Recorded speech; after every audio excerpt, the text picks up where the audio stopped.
नमस्कार दोस्तों, आपका हमारे YouTube चैनल में स्वागत है।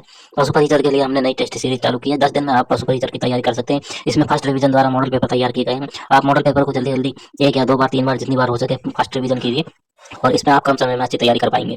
और आपने यदि अगर चैनल को सब्सक्राइब नहीं किया तो चैनल को सब्सक्राइब कर लीजिए, वीडियो को लाइक कीजिए, शेयर कीजिए। अब देखते हैं आज का हमारा अपना मॉडल पेपर। पशुओं में किस प्रकार के दांत जन्म से मृत्यु तक एक बार ही आते हैं? बताइए दोस्तों, ये कौन से दांत हैं जो जन्म से मृत्यु तक एक बार ही आते हैं? उन्हें क्या कहते हैं? उन्हें कहते हैं दोस्तों चर्वणक, यानी कि मोलर। यहाँ पर बी नंबर का ऑप्शन बिल्कुल सही उत्तर हो जाएगा दोस्तों। एक होता है अग्र चर्वणक और एक होता है चर्वणक। ये दोनों दांत है, ये भोजन को चबाने का कार्य करते हैं, इसलिए इन्हें कपोल दांत भी कहा जाता है। और ये जो मोलर दांत है जिसको अपन चर्वणक बोलते हैं, ये जीवन में एक बार ही आते हैं और ये स्थायी दांत होते हैं। यहाँ पर बी नंबर का ऑप्शन बिल्कुल सही। आगे देखिए, पनीर में नमी की मात्रा कितने से कम नहीं होनी चाहिए? पनीर में नमी की मात्रा कितने से कम नहीं होनी चाहिए? तो दोस्तों इसका राइट आंसर हो जाएगा, यहाँ पर मैं आपको बताऊं, देखिए पनीर के अंदर 70% से कम नमी है वो नहीं होनी चाहिए। तो दोस्तों यहाँ पर ए नंबर का जो ऑप्शन है वो इसका बिल्कुल सही उत्तर इसमें हो जाएगा, याद रखना। ठीक है, आगे देखिए दोस्तों, यहाँ पे 3 नंबर का प्रश्न है, अंडे खाने से निम्नलिखित में से क्या प्राप्त नहीं होता? अंडे खाने से क्या प्राप्त नहीं होता, बताइए दोस्तों। देखिए अंडे में आप सभी को पता है कि प्रोटीन भी होता है, लिपिड भी होता है, ठीक है, और कार्बोहाइड्रेट भी होता है। तो यहाँ पर अपना इसमें राइट आंसर हो जाएगा, अल्कोहल नहीं होता दोस्तों अंडे में, ठीक है, लिपिड कार्बोहाइड्रेट प्रोटीन तीनों होते हैं। यहाँ पर बी नंबर ऑप्शन बिल्कुल सही उत्तर हो जाएगा। नेक्स्ट आगे देखिए, यहाँ पे और अंडे का औसत वजन कितना है? 58 ग्राम, ये भी याद रखना।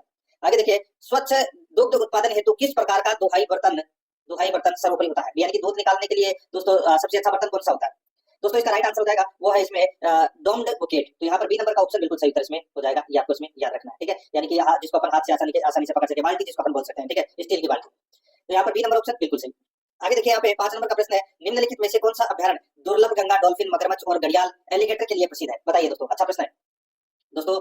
निम्नलिखित में से कौन सा अभ्यारण्य दुर्लभ गंगा डॉल्फिन मगरमच्छ और घड़ियाल एलिगेटर के लिए प्रसिद्ध है? तो वो है दोस्तों इसमें कौन सा? तो वो है राष्ट्रीय चंबल अभ्यारण्य, राष्ट्रीय चंबल अभ्यारण्य। तो यहाँ पर अपने इसमें राइट आंसर क्या हो जाएगा? डी नंबर का ऑप्शन बिल्कुल सही इसमें हो जाएगा। नेक्स्ट आगे देखिए, यहाँ पे दूध के प्रोटीन जो बर्तनों की सतह पर चिपक जाती है कहलाती है? दूध के प्रोटीन जो बर्तनों की सतह पर चिपक जाती है कहलाती है, तो वो क्या कहलाती है? बताइए दोस्तों, इसका राइट आंसर हो जाएगा, उसको कहते हैं मिल्क स्टोन, मिल्क स्टोन बोलते हैं दोस्तों। राइट आंसर हो जाएगा यहाँ पे ए नंबर का ऑप्शन बिल्कुल सही उत्तर इसमें हो जाएगा, याद रखना। ठीक है, और ये दोस्तों आप सभी को पता है कि ये पूर्ण रूप से साफ नहीं किए जाते, जैसे कि डेयरी के बर्तनों पर दोस्तों ये जमा हो जाता है। राइट आंसर हो जाएगा यहाँ पे ए नंबर ऑप्शन सही उत्तर, मिल्क स्टोन। आगे देखिए, मुर्गी कितने समय में अंडे देना प्रारंभ करती है?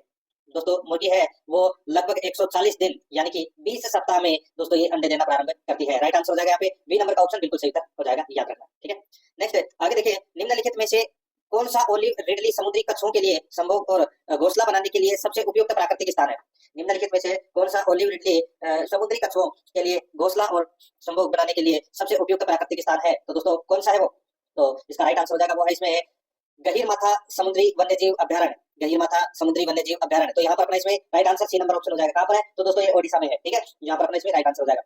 आगे देखिए दोस्तों, यहाँ पे मुर्गी आवास पद्धति की पिंजरा प्रणाली में 2 मंजिले पिंजरे की ऊंचाई होती है। 2 मंजिले पिंजरे की ऊंचाई है वो कितनी होती है? तो दोस्तों इसका राइट आंसर हो जाएगा, देखिए 2 मंजिल के पिंजरे की ऊंचाई होती है दोस्तों 12 फीट, ठीक है, और 3 मंजिल के पिंजरे की ऊंचाई होती है वो होती है दोस्तों 14 फीट। ये आपको इसमें याद रखना है। तो यहाँ पर अपना इसमें राइट आंसर क्या हो जाएगा? वो है सी नंबर का ऑप्शन बिल्कुल सही उत्तर इसमें हो जाएगा, याद रखना। ठीक है, आगे देखिए दोस्तों, यहाँ पे स्तन ग्रंथि के प्रथम स्राव यानी कि स्तन ग्रंथि से प्रथम स्राव होने वाले दूध को कहते हैं? तो होने वाले दूध को क्या कहते हैं? उसको बोलते हैं दोस्तों खीस, खीस बोलते हैं। यहाँ पर ए नंबर का ऑप्शन बिल्कुल सही हो जाएगा, खीस। नेक्स्ट आगे देखिए, 11 नंबर का प्रश्न है, गाय और भैंस में नाड़ी दर का मापन किया जाता है? गाय और भैंस में नाड़ी दर का मापन किया जाता है, इसका राइट आंसर हो जाएगा वो है इसमें कौन सा? गाय और भैंस में नाड़ी दर का मापन किया जाता है, इसका सही उत्तर हो जाएगा दोस्तों वो है कोक्सीजियल धमनी, कोक्सीजियल धमनी। यहाँ पर बी नंबर का जो ऑप्शन है उसका बिल्कुल सही उत्तर हो जाएगा, कोक्सीजियल धमनी। नेक्स्ट आगे देखिए, 12 नंबर का प्रश्न है, कृत्रिम प्रजनन विधि की हानियां, कृत्रिम प्रजनन विधि की हानियां है वो क्या है? दोस्तों इसका जो राइट आंसर हो जाएगा, कृत्रिम प्रजनन विधि की जो हानियां है, देखिए यहाँ पे प्रशिक्षण की आवश्यकता होती है इसके लिए, यानी कि एक अनुभवी व्यक्ति होना चाहिए, बिल्कुल सही बात है। ठीक है, कृत्रिम योनि खर्ची जो होती है, बिल्कुल सही बात है। पशु को गर्भित करते समय करने में समय लगता है। तो दोस्तों ये सभी क्या है? ये हानियां है। यहाँ पर अपना इसमें राइट आंसर क्या हो जाएगा? डी नंबर का ऑप्शन बिल्कुल सही था इसमें हो जाएगा। आगे देखिए, 13 नंबर का प्रश्न है, निम्न में से दुग्ध प्रोटीन है, बताइए दुग्ध प्रोटीन कौन सा है? तो दोस्तों दूध में पाए जाने वाला मुख्य जो प्रोटीन है वो है केसिन। यहाँ पर सी नंबर का ऑप्शन बिल्कुल सही हो जाएगा, केसिन। ठीक है, ये आप इसमें याद रखना है। आगे देखिए, दूध का आपेक्षिक घनत्व ज्ञात करते हैं, दूध का आपेक्षिक घनत्व ज्ञात करते हैं, इसका जो राइट आंसर हो जाएगा, दूध का आपेक्षिक घनत्व है वो दोस्तों लैक्टोमीटर में ज्ञात करते हैं। यहाँ पर इसमें राइट आंसर हो जाएगा ए नंबर का ऑप्शन बिल्कुल सही हो जाएगा, ये आपको इसमें याद रखना है। ठीक है, लैक्टोमीटर। आगे देखिए, 15 नंबर का प्रश्न है, गाय के दूध में वसा का प्रतिशत होता है, गाय के दूध में वसा का प्रतिशत कितना होता है? दोस्तों इसका जो राइट आंसर हो जाएगा वो है इसमें गाय के दूध में दोस्तों वसा का प्रतिशत 4 से 5% होता है। ठीक है, 4 से 5%। यहाँ पर बी नंबर का ऑप्शन बिल्कुल सही हो जाएगा, याद रखना। नेक्स्ट आगे देखिए, किस उम्र में बछड़े को ब्रुसेलोसिस का टीका लगाया जाना चाहिए? किस उम्र में बछड़े को ब्रुसेलोसिस का टीका लगाया जाना चाहिए? इसका जो राइट आंसर हो जाएगा दोस्तों वो है इसमें 2 से 6 महीने। दोस्तों 2 से 6 महीने की उम्र में दोस्तों ये ब्रुसेलोसिस का टीका है, ब्रुसेलोसिस का टीका है वो लगाया जाना चाहिए। तो यहाँ पर अपने इसमें ए नंबर का जो ऑप्शन है उसका बिल्कुल सही उत्तर हो जाएगा। आगे देखिए यहाँ पे 17 नंबर का प्रश्न है, दुग्ध दोहनशाला में बर्तनों के स्वच्छताकरण का मुख्य कारण क्या है? दुग्ध दोहनशाला में बर्तनों के स्वच्छताकरण का मुख्य कारण क्या है? दोस्तों इसका जो मुख्य कारण है वो क्या है? इसका दोस्तों राइट आंसर हो जाएगा वो है सूक्ष्म जीवों को मारना, सूक्ष्म जीवों को नष्ट करना या मारना। राइट आंसर हो जाएगा यहाँ पे बी नंबर का ऑप्शन बिल्कुल सही उत्तर हो जाएगा। नेक्स्ट आगे देखिए यहाँ पे 18 नंबर का प्रश्न, बकरी के बालों से बनाई गई रस्सी क्या कहलाती है? बकरी से बनाई गई बालों की रस्सी को जटपट्टी कहते हैं दोस्तों, ठीक है। राइट आंसर हो जाएगा यहाँ पे जटपट्टी, ए नंबर का ऑप्शन बिल्कुल सही उत्तर हो जाएगा। और दोस्तों जसोल बाड़मेर की जटपट्टी है, ये प्रसिद्ध है, ये आपको इसमें याद रखना है। ए नंबर ऑप्शन सही उत्तर। आगे देखिए, मासाई समाज में वरिष्ठ जन का क्या कार्य होता है? मासाई समाज में वरिष्ठ जन का क्या कार्य होता है? तो दोस्तों वरिष्ठ जन का जो कार्य होता है वो क्या होता है बताइए। तो दोस्तों यहाँ पर देखिए शासन चलाना और फैसले लेना, मसाई समाज में निर्णय लेने और समुदायों के मामले को चलाने का कार्य करते हैं। राइट आंसर हो जाएगा यहाँ पे सी नंबर का ऑप्शन बिल्कुल सही। आगे देखिए, शिपिंग फीवर रोग का जनक है। शिपिंग फीवर रोग को दोस्तों आप सभी को पता है गलघोटू रोग भी कहते हैं, ठीक है। शिपिंग फीवर को गलघोटू भी कहते हैं।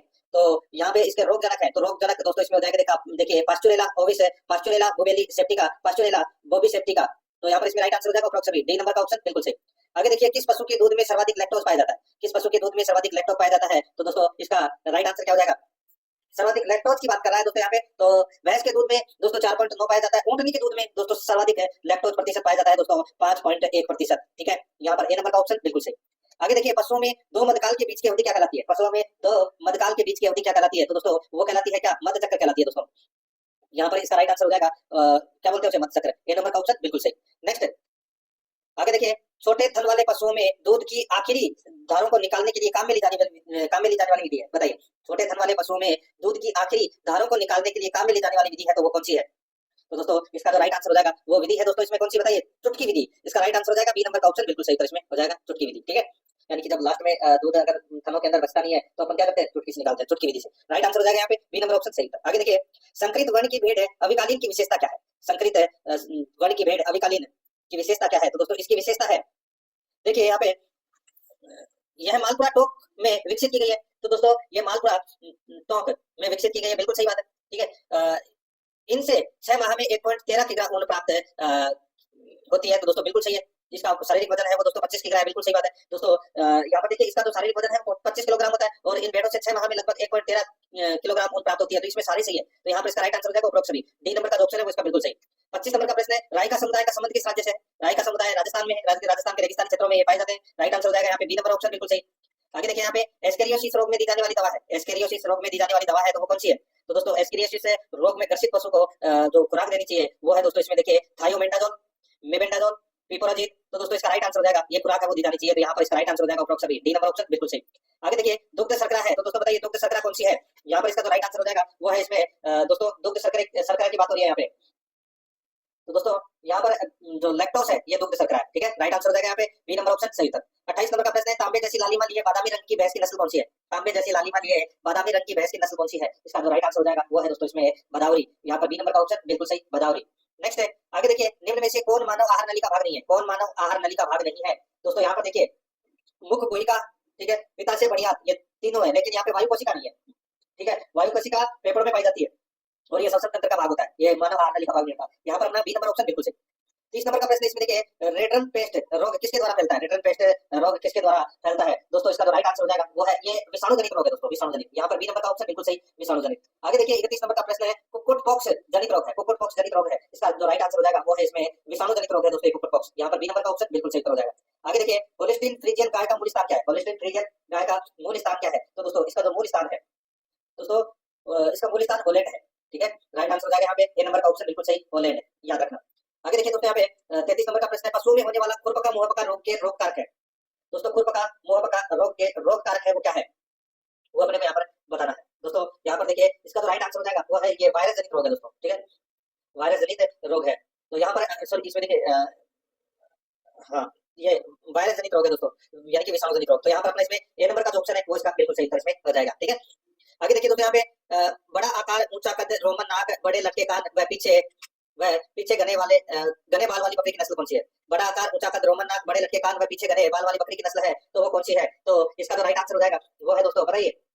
तो वह दोस्तों जमुना परिवक्री की है वो दोस्तों विशेषता। यहाँ पर अपना इसमें राइट आंसर क्या हो जाएगा, सी नंबर का ऑप्शन बिल्कुल सही। नेक्स्ट आगे देखिए यहाँ पे, आरक्षित वन किसके उत्पादन के लिए विशेष रूप से संरक्षित किए गए थे। दोस्तों आरक्षित वन है ये किसके उत्पादन के लिए विशेष रूप से संरक्षित किए गए थे, तो दोस्तों ये कीमती लकड़ी के लिए। यहाँ पर सी नंबर का ऑप्शन बिल्कुल सही, कीमती लकड़ी के लिए। आगे देखिए, अंडों में मछली जैसी गंध किसके कारण होती है, अंडों में मछली जैसी गंध किसके कारण होती है, बताइए दोस्तों। इसका राइट आंसर हो जाएगा वो है ये ई कोलाई के विकास के कारण होती है दोस्तों, ठीक है, यानी कि इशेरिचिया कोलाई के कारण। यहाँ पर ए नंबर का ऑप्शन बिल्कुल सही इसमें हो जाएगा, याद रखना।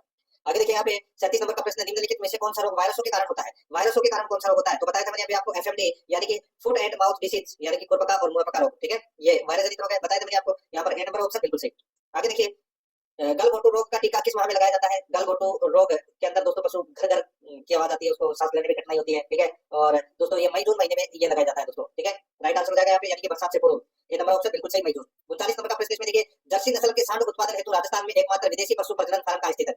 जर्सी नस्ल के सांड उत्पादन हेतु राजस्थान में एकमात्र विदेशी पशु प्रजनन फार्म कहाँ स्थित है। इसका राइट आंसर हो जाएगा दोस्तों, ये कहाँ पर है, तो ये बस्सी जयपुर में है। इसका राइट आंसर हो जाएगा सी नंबर का ऑप्शन बिल्कुल सही, बस्सी जयपुर में। ऐसे कौन है गाय की दुधारू प्रजाति नहीं है, गाय की दुधारू प्रजाति कौन सी नहीं है, तो यहाँ पर आप देख सकते हैं दोस्तों, देखिए नागौरी है, ये दुकाजी प्रजाति है दोस्तों, नागौरी दुकाजी प्रजाति है। बाकी साहिवाल, सिंधी और गिर ये तीनों दोस्तों दुधारू प्रजाति है। तो यहाँ पर सी नंबर का जो ऑप्शन है वो इसका बिल्कुल सही इसमें हो जाएगा। दोस्तों आपने पशु परिचर का मॉडल पेपर देखा, हमारे सभी मॉडल पेपर प्ले लिस्ट में तैयार है। आप वहां से प्ले लिस्ट में से अपने पुराने मॉडल पेपर भी देख सकते हैं, सभी मॉडल पेपर प्ले लिस्ट में है। आप एक एक दो दो करके सभी मॉडल पेपर को फास्ट रिवीजन कर लीजिए। ये फास्ट रिवीजन से इसके अंदर जितने भी सवाल है आपको कम समय में जल्दी से जल्दी तैयारी मिलेगी। 10 दिन में हमारा टारगेट है, 10 दिन में पूरा कोर्स कंप्लीट करा दिया जाएगा। इसके अंदर आप हमारे मॉडल पेपर को देख करके अपनी तैयारी मजबूत कर सकते हैं। वीडियो देखने के लिए आपका बहुत बहुत धन्यवाद। चैनल को सब्सक्राइब कर लीजिए अगर सब्सक्राइब नहीं किया है तो।